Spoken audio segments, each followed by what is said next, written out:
ایک کافرہ عورت کا میں واقعہ آپ لوگوں کو سناتا ہوں، پھر میں بات کو مکمل کروں گا۔ ایک عورت تھی جو 60s میں تھی، یعنی اس کی عمر تھی کوئی 65 سال، اچھی ایجڈ عورت ہو جاتی ہے۔ وہ ریٹائر ہوئی تو اس کو $4-5 لاکھ پروویڈنٹ فنڈ ملا، بینیفٹس ملے جو ریٹائرمنٹ کے ہوتے ہیں، اور وہ اپنی ریٹائرمنٹ لائف گزار رہی تھی۔ بڑی گاڑی اس نے رکھی ہوئی تھی، 4 ویلر ڈرائیو۔ ایک دفعہ وہ سفر سے کہیں سے آ رہی تھی کہ اچانک اس کی گاڑی کا ٹائر پنکچر ہوا، تو اس کو گاڑی ایک طرف کو پل کرنی پڑی۔ اب وہ گاڑی سے باہر نکلی، اس نے دیکھا کہ ٹائر پنکچر ہو گیا ہے، تو ٹائر بدلنا پڑے گا، لیکن بڑی گاڑی کا ٹائر وزنی بھی ہوتا ہے اور اکیلے بندے کا اس کو ریپلیس کرنا مشکل بھی ہوتا ہے۔ پھر وہ تو عورت ذات تھی، عورت کمزور ہوتی ہے، نہیں کر سکتی، تو وہ کھڑی سڑک کے کنارے آنے والی گاڑیوں کو روک رہی تھی کہ کوئی بندہ رکے اور میری ہیلپ کر دے۔ اور چونکہ دن کا ٹائم تھا، سورج خوب گرمی برسا رہا تھا، لوگ مصروف تھے، تو آنے والی گاڑی تیز آ رہی تھی اور جا رہی تھی، کوئی رک نہیں رہا تھا۔ گڈ 1 آور اس عورت کو دھوپ کے اندر کھڑا ہونا پڑا۔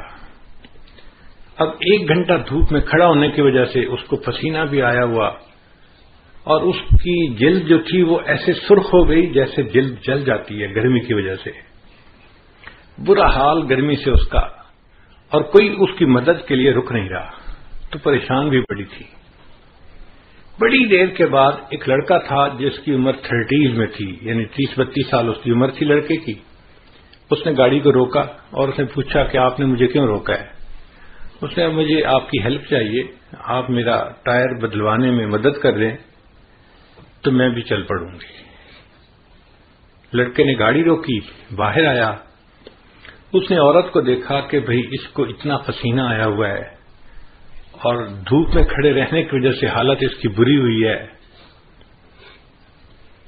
تو اس نے اس کو کہا کہ دیکھیں میری گاڑی کا اے سی چل رہا ہے، آپ گاڑی کی اگلی سیٹ پہ جا کر بیٹھ جائیں اے سی میں، آپ کو پسینہ بھی خشک ہو جائے گا اور آپ کو تھوڑا آرام بھی مل جائے گا، اور میں نوجوان ہوں، میں اکیلا یہ ٹائر چینج کر لیتا ہوں، میرے لیے کوئی مسئلہ نہیں۔ چنانچہ وہ عورت اس کی گاڑی میں اگلی سیٹ پہ آ کے بیٹھ گئی اور لڑکا اس عورت کی گاڑی کا ٹائر چینج کرنے لگ گیا۔ اب یہ عورت جب ذرا ٹھنڈی جگہ پر بیٹھی، طبیعت بحال ہوئی، تو اس نے دیکھا کہ لڑکا بہت مشقت کے ساتھ گاڑی کا ٹائر چینج کر رہا ہے۔ تو اس کے دل میں احساس ہوا کہ یہ نوجوان بچہ ہے اور اس نے میری خاطر اتنی تکلیف اٹھائی، مجھے آرام دیا اور خود اکیلے تکلیف اٹھائی۔ یہ مجھے بھی کہہ سکتا تھا کہ مجھے ہیلپ کرو تو میں ہیلپ کرتی، مجھے اس نے ایئر کنڈیشن جگہ پہ بٹھا دیا اور خود دھوپ میں لگا ہوا ہے کام کرنے۔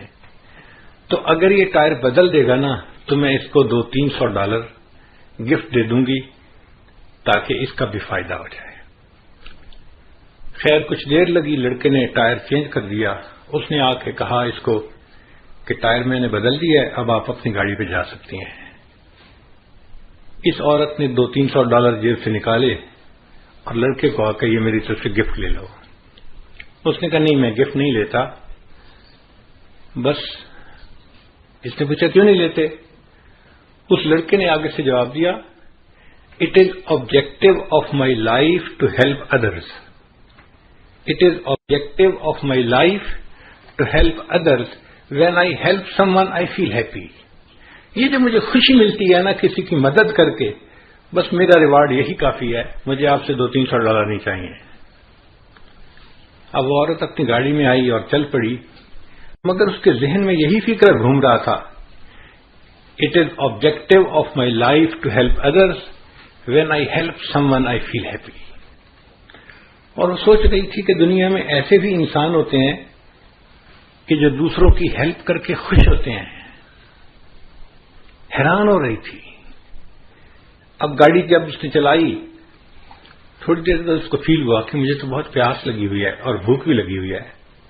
اس نے سوچا اچھا جو نیکسٹ ایگزٹ آئے گا نا تو میں اس پہ گاڑی کو باہر نکالوں گی موٹر وے سے، اور جو ریسٹورینٹ ملا اس پہ میں کھانا کھاؤں گی اور پھر سفر شروع کروں گی۔ چنانچہ نیکسٹ ایگزٹ پہ اس نے گاڑی باہر نکالی اور قریب میں کوئی ریسٹورینٹ تھا، وہاں اس نے گاڑی پارک کی اور جا کے کھانے کے لیے بیٹھ گئی۔ اس ہوٹل میں ایک ویٹریس تھی ریسٹورینٹ میں جو کھانا لاتی تھی۔ اس نے پوچھا کیا چاہیے، اس نے بتایا مجھے یہی چیز لا دو، تو وہ ویٹریس اس کے لیے کھانا لے کے آئی۔ جب اس نے اس کے آگے کھانا لگایا نا، اب اس دوران یہ عورت یہی بیٹھی سوچ رہی تھی کہ اس لڑکے نے کتنا اچھا جواب دیا، it is objective of my life to help others, when I help someone I feel happy. اس عورت نے، بوڑھی عورت نے دیکھا کہ وہ جو ویٹریس کھانا لے کے آئی ہے وہ ایک نوجوان اور پریگننٹ لڑکی ہے، اور اس کے جسم کو دیکھ کے پتہ چلتا ہے کہ اس کا پریگنینسی کا کوئی 6واں مہینہ چل رہا ہوگا، یعنی کافی قریب وقت ہے ڈیلیوری کا۔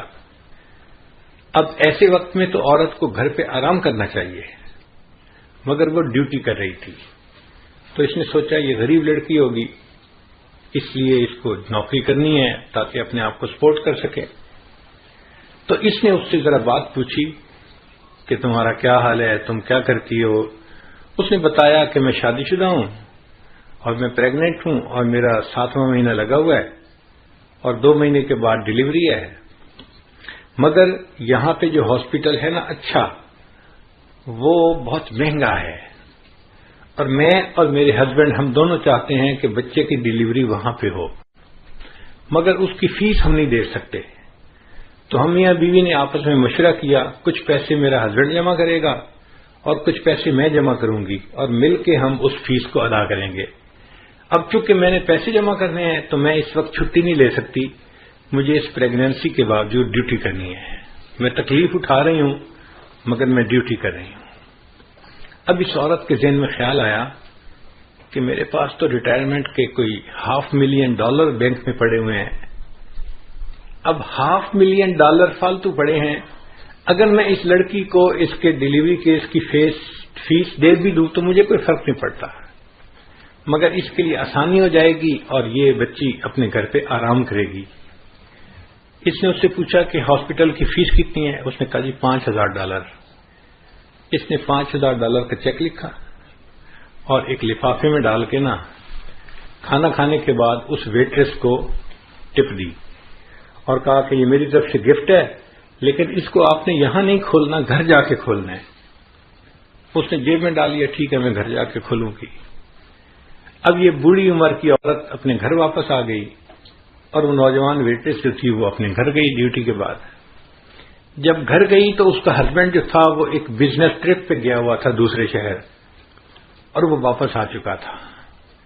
چنانچہ اس ویٹریس نے اپنے گھر میں کھانا لگایا اور خاوند کے ساتھ بیٹھ کے کھانا کھانے لگی۔ اب کھانے کے دوران دونوں میاں بیوی آپس میں ڈسکس کرنے لگے کہ کتنا ٹائم رہ گیا بچے کی ڈیلیوری کا۔ اس نے بتایا کہ الٹرا ساؤنڈ کرنے والی ڈاکٹر نے اس تاریخ کو بچے کی ڈیلیوری کا ٹائم بتایا ہے۔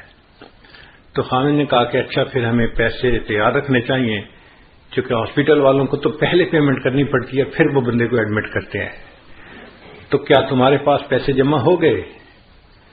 لڑکی نے کہا ہاں میرے پاس بھی کچھ پیسے جمع ہو گئے ہیں، تو میں بھی کنٹریبیوٹ کروں گی، آپ بھی کریں گے، اور ہم دونوں مل کے بل پے کر دیں گے۔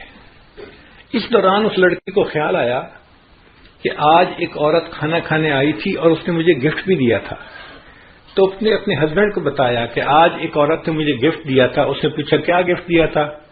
اس نے کہا پتہ نہیں، وہ لفافہ جیب میں ہے کپڑے میں۔ اس نے کہا لے آؤ۔